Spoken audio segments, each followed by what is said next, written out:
What is going on to all my TV and DC fans out there, and welcome back to my channel, Movie Files. Elliot here today to talk about the first 3 episodes of the brand new HBO Max series by the name of Peacemaker, which of course is a spin-off series based on the character that we met in the Suicide Squad. Now, I got the chance to check out the first 3 episodes courtesy of HBO Max, which will be premiering the first 3 episodes this coming Thursday. I'm gonna let you all know in this review if it's worth checking out, but before we break it all down, make sure you're checking me out on all my other social media accounts. If you all are new to the channel, we are on the quest to 20,000 subscribers, so if you want to be a part of the community, make sure you're subscribed and you're hitting that notification bell. And as you can see on the screen now, if you enjoyed this review, well, make sure to like the review and share the review. But more importantly, let's talk all things Peacemaker. Were you excited for this series? Were you anticipating this series? But more importantly, once you've seen the first 3 episodes, what'd you think about it? Let's talk about your pros, your cons, your favorite moments, favorite characters. What were some things that didn't work for you all? And ultimately, will you be back to watch this on a week-to-week basis? Let's talk about all of that in the comment section. So before we dive into it, the way I want to handle this review is basically a lot of it will be spoiler-free thoughts, just my pros, my cons, what worked, what didn't work. Do I recommend you all give it a watch? The second half of the video will be a spoiler discussion. So once you've seen the first 3 episodes, I'm just going to be talking about my thoughts and my theories about what's actually going on and what I hope to see in this series. So with that, I'm going to leave time codes and all that stuff in the description. Let's get into it, starting off with topic number 1. What was my personal anticipation, expectations for this series? So I remember back in, I want to say, 2020, back in August, when they had their DC fandom and James Gunn and the Suicide Squad, the whole cast and crew was talking about this film, but they were also talking about, hey, by the way, John Cena you'll be seeing more of him because I'm going to do a spinoff series with him. And I'm not going to lie, I'm not the biggest fan of when studios announce movies or shows about a character that we haven't even met yet. Now, there is 2 mindsets to think about that. Number one, obviously the positive. Well, if James Gunn is so connected to this character and we haven't even seen him, there must be a lot of faith. This must be a cool character, so it must be something that we might want to look into. The second half is what if we don't like the character? What if we don't like John Cena in the role? So with all that being said, that kind of my whole mindset of like being on the fence about the show kind of went away once I saw the Suicide Squad, which you all can see my review of that film. I really enjoyed it, but I was really excited to learn more about Peacemaker. I was a fan of that character and in regards to John Cena portraying the character. So with that being said, what did I think about the character? What did I think about the show? Is it worth checking out? Let's talk about these first 3 episodes, non-spoiler portion. Let's get into episode 1. First and foremost, Elliot, do I need to see the Suicide Squad to understand the narrative of the Peacemaker? To me, it's kind of a yes and a no answer. And I say yes because, number one, obviously, if you've seen the film, which I recommend, it's a really good movie, you get more context. You get a little bit more understanding of the character.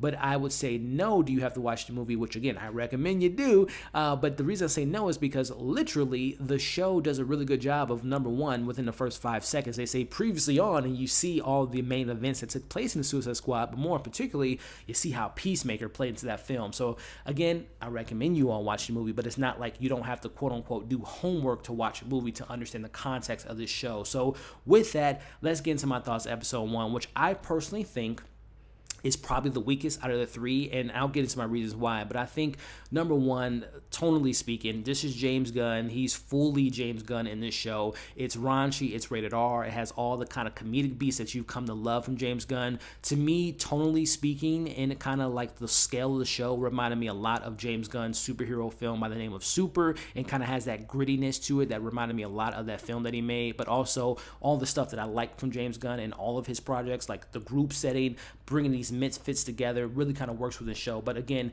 my biggest thing with this episode 1 was, as far as a premiere episode goes, is a little bit lackluster in my opinion. In particularly, the story was a little bit slow, and also the comedic beats, which work a lot better as the show goes on. But the first episode, the comedic beats, to me, it felt forced, and it just didn't feel like it was that much well thought out in regards to, let's try to make them laugh more so than telling the actual story. But I do have some positives, and let's talk about what I did like about this first episode, which is, number one, this was more of a who is Peacemaker episode in regards to Chris, the man behind the toilet bowl helmet. Who is he and how does the world perceive him? And right off the bat, people don't care who Peacemaker is, right? Very similar to, what we get with the Guardians first film in regards to, who is this Star-Lord? Who are you? Well, who the hell is Peacemaker? So in his eyes, he's a hero. He saves people no matter what it takes. Killing a man, killing women, killing children. He wants to protect people as well as he he can, no matter what it takes to do so. So he looks at himself as a hero,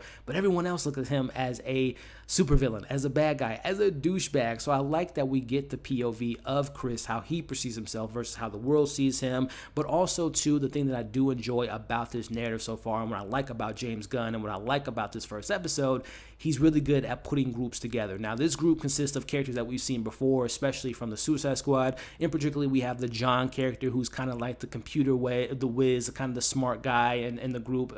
In a sense, he's smart, but he also does some dumb things. But I like him, and he's really interesting in the dynamic. We also get Harcourt, who was also in the Suicide Squad. She's a badass. She's one of my favorite characters in the first 3 episodes. She's a lone wolf. She doesn't take anyone's shit, and I really enjoy her character. And also you have Clemson, who's kind of the leader of the group. Again, very similar James Gunn type of characteristics, whether it be from Scooby-Doo and, you know, like I mentioned, Slither and Super and obviously Guardians, but this is a much different dynamic of what we've seen in the past. And of course you have Peacemaker part of the group, but the person that really I was interested with, and someone that I'm a big fan of, Danielle Brooks, who plays Leota, who's a very mysterious character. And when you see the first episode, you kind of see who she's connected to, which I kind of enjoy that narrative because it's something we've never really seen before. And I'll talk about that a little bit more in my spoiler portion of the video. But like I said, as far as positively speaking in the first episode, I like that we learned who Peacemaker is, how he looks at himself in the world, how the world sees him. I also like meeting this new group, and also going back to Peacemaker, we meet his dad,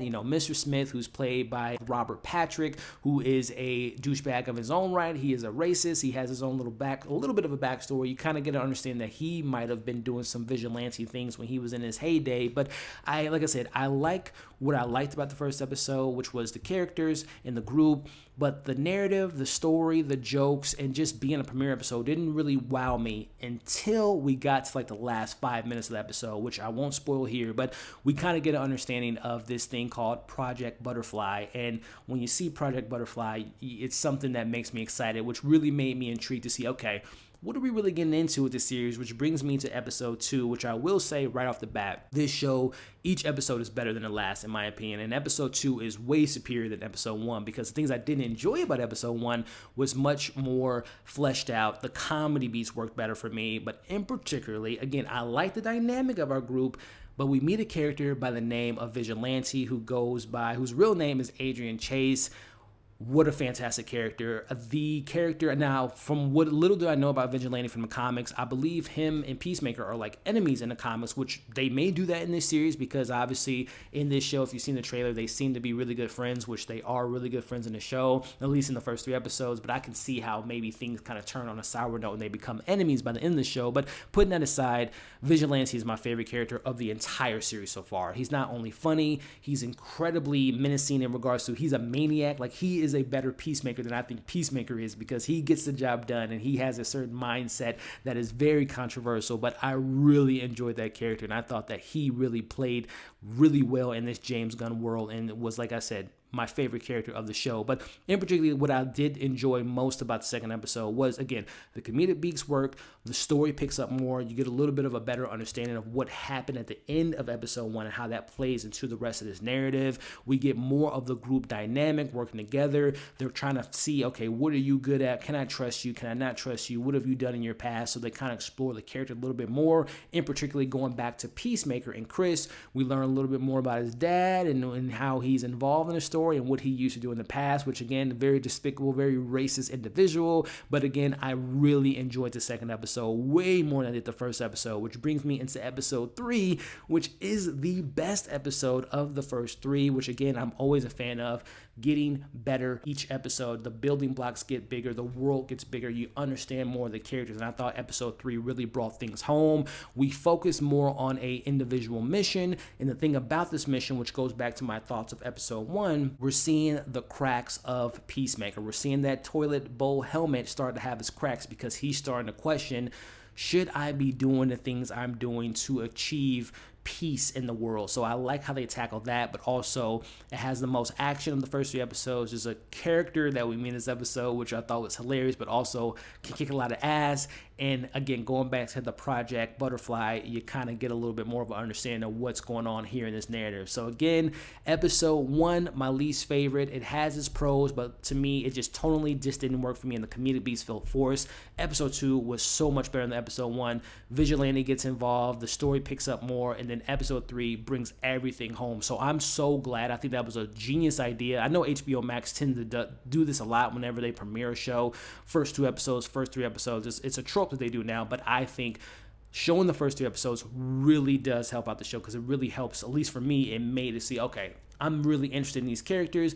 I want to know what's going on. And then as far as like me being a DC fan, there's the references of Aquaman and Batman, and obviously the ramifications that happen in the Suicide Squad. There may or may not be characters that appear in the first 3 episodes that got me excited. But overall, I would say this isn't a stop what you're doing, watch the show immediately, but it does have kind of that love that I have for Doom Patrol. It's very raunchy, it's very comedic, but it has some character beats, it has some quieter moments, it explores the character a little bit more. So I would say for James Gunn fans, this is like Super. If you're a fan of Super like I am, this has that Super type of vibe. And then for DC fans, this kind of falls in that same vein as like Doom Patrol, which is a show I love, and I can see how this show kind of explores the characters like Doom Patrol does. So overall, I recommend you all give it a watch. And for me personally, I'll be watching on a week-to-week basis, but I want to know, do you all want me to cover this on a week-to-week basis? Let me know in the comments. So let's get into my spoiler discussion a little bit. It won't be long, but I will say the thing I want to focus on is obviously Danielle Brooks' character is the daughter of Amanda Waller, who we see in the first episode. Viola Davis is incredible. I hope we get more of her in the character or more in the show, but from what I know of Amanda Waller from the comics and the stuff that she was on Arrow and the animated shows, I didn't know she had a family. I didn't know she had a daughter, which really makes you think like she's willing to do whatever to protect the country, to protect the world, because she has a family to fight for. So it'll be really interesting to know if we learn more about Amanda and her relationship with her daughter. Who's her dad? Does she have siblings? So I thought that was very fascinating, and how she's like the mole of the group, and we don't really know if she's there for good reasons. She seems to be wanting to plant some evidence on Peacemaker, just like, I guess, in case things go aside, very similar to her whole Suicide Squad mission. So I thought that was interesting. Let me know what you all think about that character. But let's talk about Project Butterfly. Now, again, I love what James Gunn does, because he likes to pull out the like obscure nature about these comic book characters. Look at the Guardians of the Galaxy. Look at obviously the Suicide Squad, Starro being the main villain. So I'm not too familiar with the butterfly thing. The only thing I can think of was Mr. Mind. And I know very little about the character, but I mean, it is a caterpillar, and caterpillars turn to butterflies. So I don't know if Mr. Mind has any ties to this show. If it is that, I don't think in the comics that Mr. Mind turns into a butterfly, but that was the only thing I can think about, which makes me think, okay, does this tie into Shazam? Does Dr. Savannah have anything to do with this? Because he obviously experiments with, has ties, partnership with a Mr. Mind, and also we know that from Shazam he survived and they're working together. So I wonder if that's going to connect at all to that universe, or if it's just something that they created for the show. Again, I know James Gunn loved to dive into the nitty-gritty of these comics, so I might be wrong, I might be right, but I'm really intrigued to see what Project Butterfly, because when we saw the end of episode 3, it's all over the US. It's spreading like a disease. So it's going to be interesting to see how is it going to be like a hive and they take out one thing to kill off all the other ones? Is it something that could be fixed? So I'm really excited to learn more about this Project Butterfly, learn more about Peacemaker, his dad, obviously being the white supremacist that he is, and how they kept mentioning that he used to, do you want to put the mask back on? So I assume that he used to be maybe the first Peacemaker. Maybe he knows Amanda Waller. That'll be interesting. And of course, like I mentioned I want to see more Amanda Waller.